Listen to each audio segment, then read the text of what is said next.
G'day friends and fans, welcome to Dave Talks Stuff, Ukraine War Update for the 9th of October 2025. I'm your host, the author David Applegate, author of the books The Boyhood of Cade, Power Games, Into the Owlsbound, and the Erotic Tales from the Empire. Thank you to all those who support the channel, and if you'd like to support the channel, all my links are in the link tree. More on how you can support the channel at the end. Alright. I've also got some wild war footage at the end. So, first the news. Key events. A drone attack without...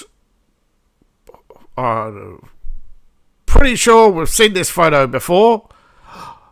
And they're even telling you this was September 28th. So, why do they show us again? Because they don't want to show us the truth. They really are trying their darndest to manufacture consent for war. Right now, the majority are against a war with Russia, and they are panicking. The French government is collapsing, the UK government is in crisis, the German government may be getting a bailout, and America is just sitting back and going, well, the trade deals are on the table. Get your finger out and we'll all be fine. But Europeans go, no, if we're not in charge, we have to burn it down. It's the problem, man. Like the left, it's not all of Europeans. The problem is that the majority won't stand up and say, out with the warmongers, out with the bankers. Out with the WEF, out with the EU.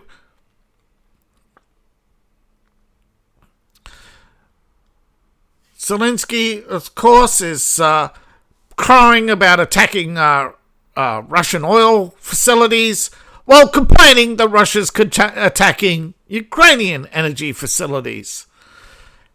Anything you can do, they can do better. And they will always do better than you. Zelensky says, no, they can't. I'm the Captain Sky Shield. I'm important. No. You useful idiot, love. Once they're done with you, like every prostitute, I'll pull up at the curb and say, get out. The United States has been... mulling over the idea of sending Tomahawks to Ukraine. Russia says that they'll respond harshly. The Europeans, again, couldn't diplomat their way out of a paper bag. This is what happens when you hand the kingdom over to people who haven't earned it. The corruption and nepotism that the left breeds. Where they talk about the... but I've got a degree in political science. Yeah, but you got no experience. You got no merit. You got no fortitude. You got no intelligence. But they're trying to manufacture consent that Europe worries that they're at war. We're not at war. We're no longer at peace. The German Chancellor. This is what they're trying to do. They're trying to walk you into a war. A war which has no winners.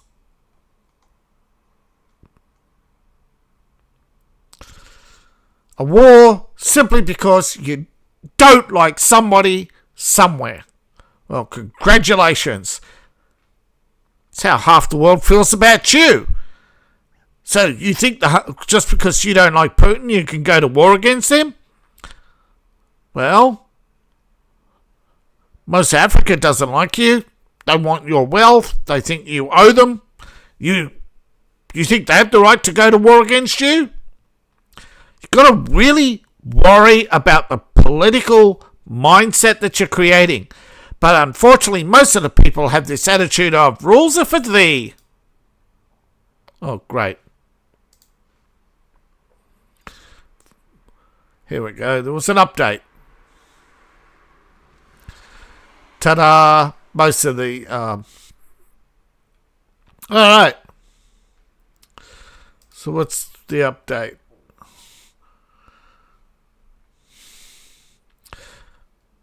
Ukraine is searching a church because, that's where you find threats to state security, right? Well, that's what the left would say, and the left would be nodding along going, of course, of course! More explosions in Kiev. Map. Come on, map. Load. Alright, so we have artillery in the north, though no change to the northern buffer zone.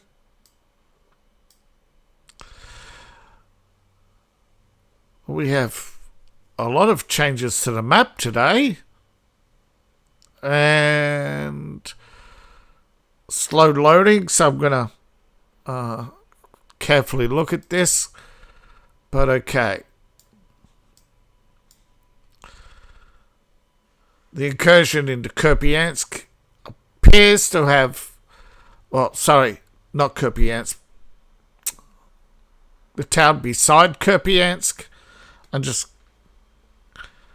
as you can see...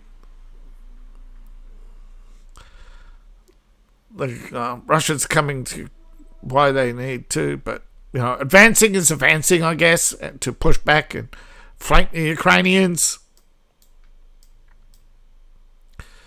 Okay, we go through the map. North of Lyman, nothing has really changed, though there is some fighting.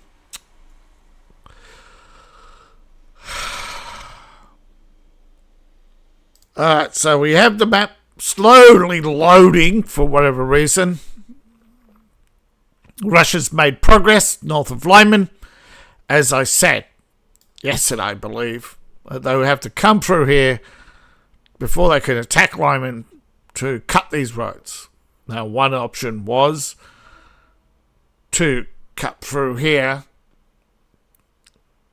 and cut the road off here. For it forks off, but you also have the rail line, but again the Russians appear to be going through here to cut both the rail line and the road to the north. To the south they're ramping up the artillery, but first they need Sevastopol. Now there's only minor activity south of Konsk, but there's been fighting in Konsk, and I'll get to that later. Nothing really here, though.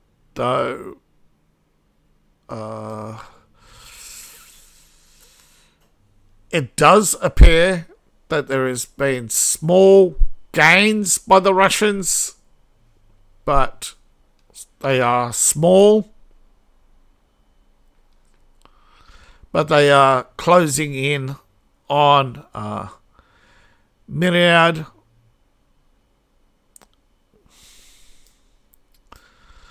The Russians have regained some lost territory here, but still nothing of consequence.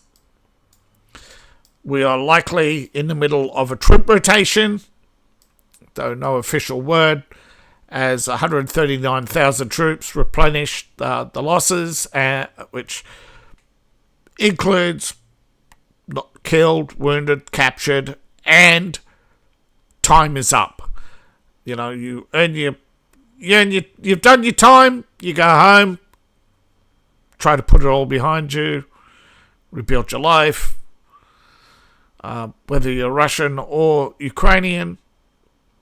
Once you're off the battlefield, that should be it. Because Ukraine and its revenge fantasy can never let things go. The worship of the Ukrainian state, the paranoid delusion that, the usual sick man mentality, that we're small, we have to prove ourselves, we have to kick somebody in the shins, might have actually seen this in a movie, when you go to prison, pick the biggest guy and fight with him. That way nobody will pick on you again. This is the mentality, little man mentality. But the West's goal in Ukraine is to seize Russian assets. And this is a story out of Vienna. The Russian chief delegate to the Vienna negotiations on military security arms control has put this to the permanent council there, that you lack the will for a peaceful settlement. No matter how many peace-loving statements you say, the reality is you want war. He's called them out, or she's called them out, and that has upset the political establishment. But, according to Nikolai Azarov, the Russians are on the money. That Trump should not fall for this trap. To all due respect, don't give Zelensky any more weapons. It's a fatal mistake. Well, tomahawks. It's not about the damage. Of course, there will be damage. But you're no longer a mediator. You're a participant to be dragged into the war by the British and Germans and the French.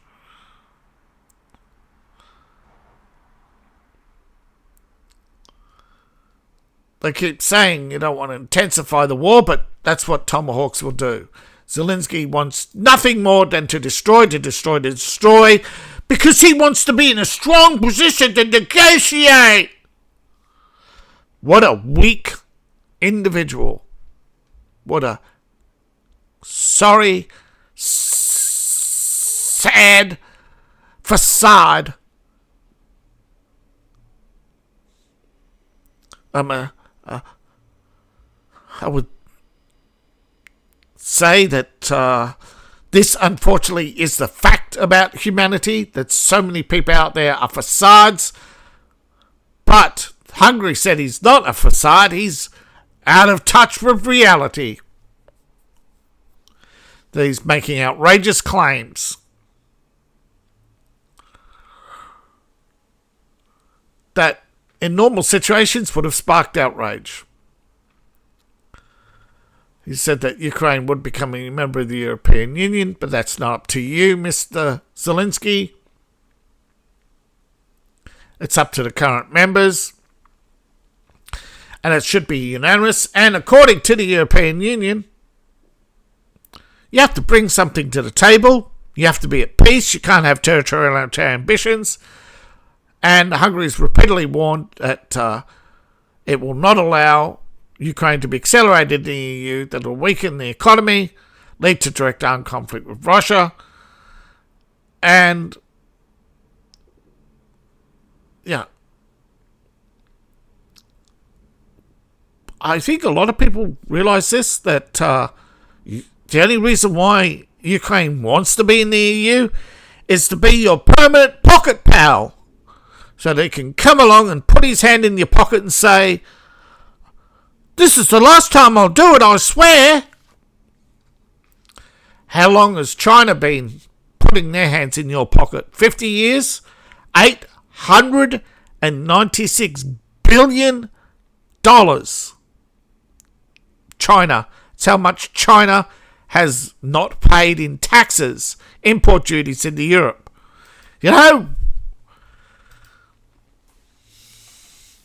$800 billion they allegedly owe. Add to all that, man, that's, give them an inch and, Ukraine will do the same. They'll say, we're a developing country. You've got to let us slide on some bills. Give us some time to rebuild our economy, Now, Poland, of course, has over 1 million Ukrainian migrants who now want permanent residency. And not only are they pushing for Polish citizens, tens of thousands want their own towns, their own schools,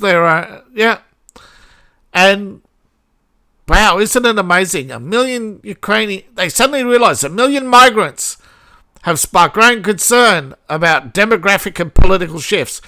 No shit, Sherlock.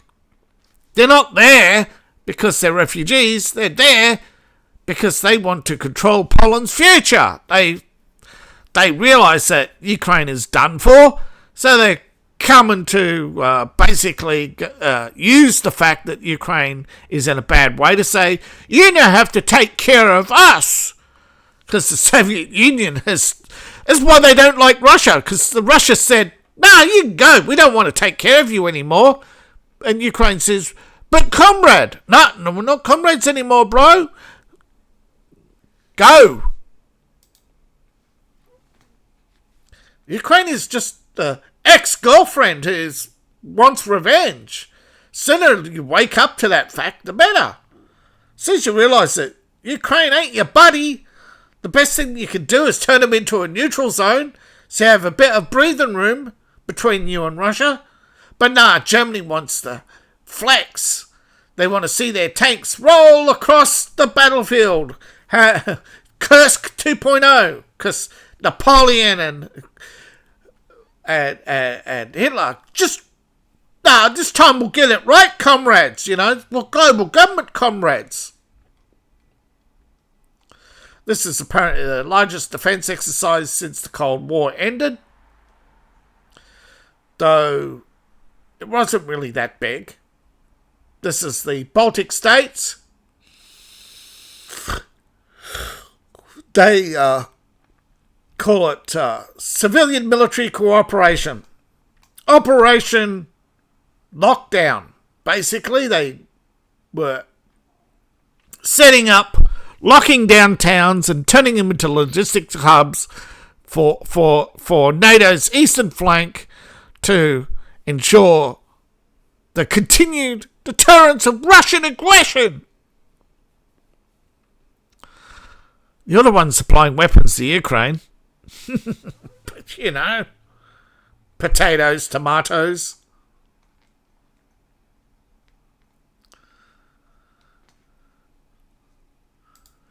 But Zelensky is out of his mind, but he ain't the only one, is he? Merkel, Hollande, Macron, Merckx. So you got the left and right all pointing fingers, but it's the entire European establishment. You could point the fingers at Boris Johnson, but Keir Starmer came along and didn't stop it, did he? You can call out Merkel for her obvious blunder, that is, telling the truth that she intended war against Russia in the first place, which is why Russia won't trust you. Alright, now this is a video showing Russian drone strikes. Yeah, no image. Second one comes round to have a look. Artillery strikes. You can see clearly they've hit something. Fires burst out back here. They're looking. Look at that. You know what they're showing? Where's the counter batteries? Where's the Ukrainian air defences? Where?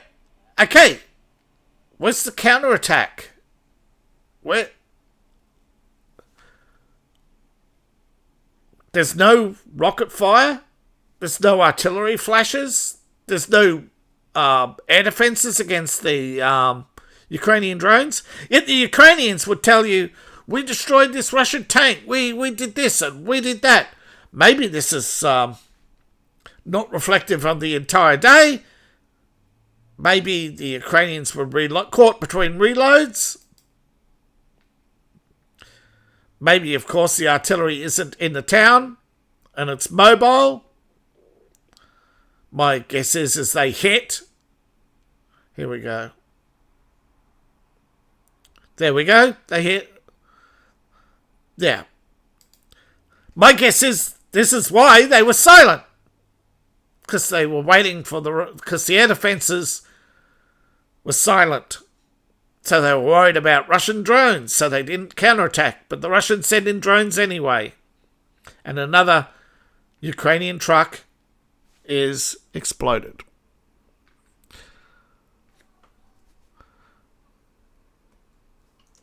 Oh, there we go. There's one there. It's already on fire by the looks of it. Another one. Oh, here we go. Artillery piece. Boom. There's the artillery on fire. There's another strike on an artillery piece or a truck. Not sure which it was, but that was a launcher. And it's cooking off the ammo. Those men in the bunker ain't coming out, which is obvious, but they're not in the position to. Another bunker dead.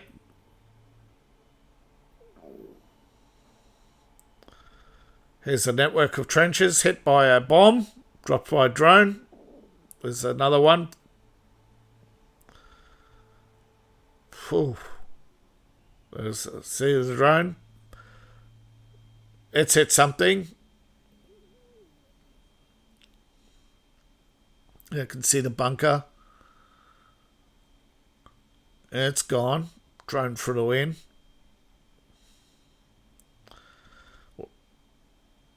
The drone's hovering over, going in slow, and oh, it's hit something.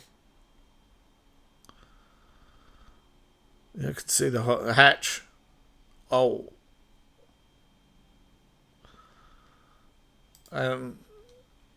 That's it for that.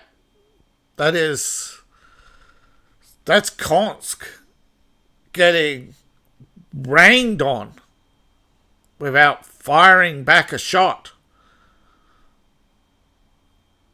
I don't have an explanation why the Ukrainian artillery was unmanned.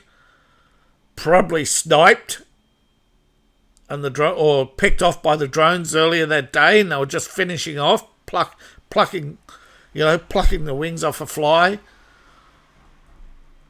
They might have killed the men in the bunker already, but they knew that reinforcements could still come take over the equipment. But there, that's just,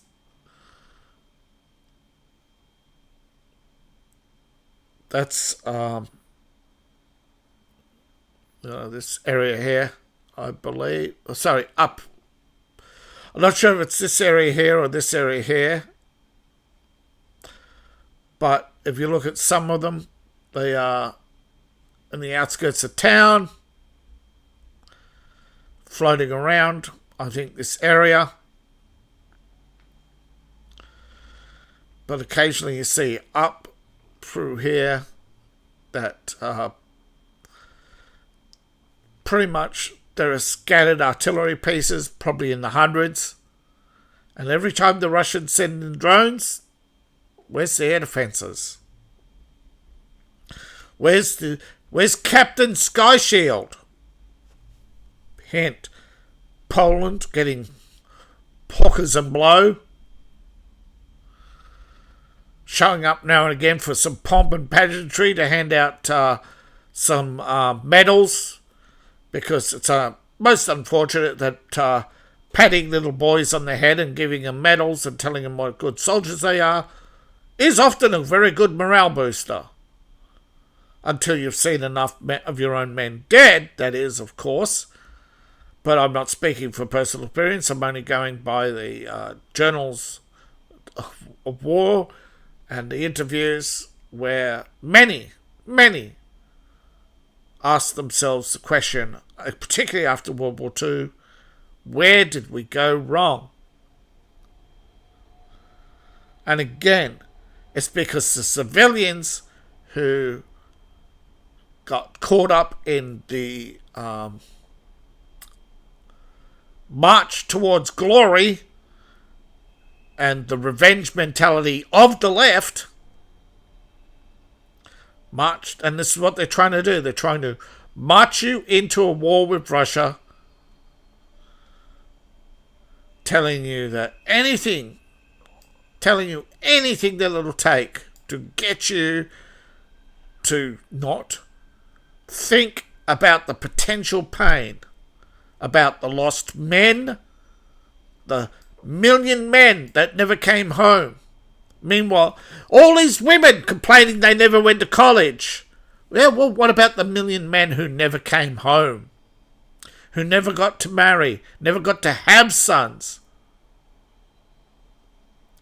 Think about all those men used and abused and discarded and now homeless to be nothing but political pawns and a way for the left to milk the and of course they never help anybody, because if they help anybody, if they save anybody, it's less money for them, these NGOs.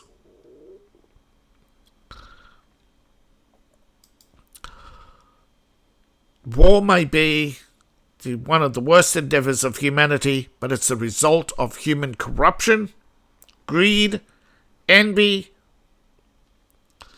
And you may think, all Putin has to do is go home. Talk to the people of Donbass and see what they want. Talk to the people who fought. The Ukrainians have fought against their own time and time again. They don't have an elected government. They don't have proper elections, and the Europeans, everybody keeps abandoning them. Well, partly because of Ukraine's corruption. But now is the time to put your foot down and say, enough is enough. End this war. Thank you for watching. Please like, share, subscribe. Please support the channel. You can support me on Patreon, buy my books, buy my merch. All my links are in the link tree, which you can find in the description below, in my profile, or scan the QR code on the screen. I appreciate each and every one of you. It doesn't cost anything to like or subscribe. Really helps beat the algorithms. And right now, unless you're subscribed, unless you like, or even just say hi in the chat,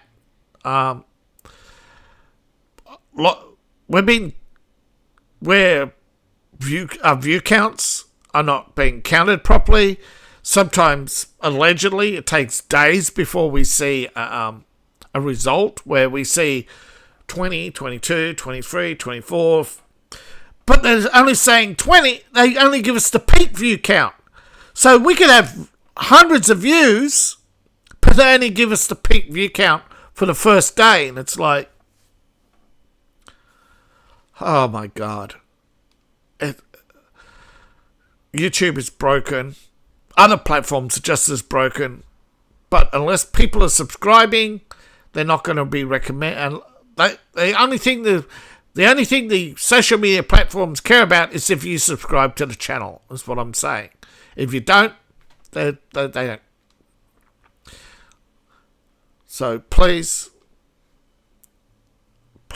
help. Thank you. See you in the next video. Bye for now.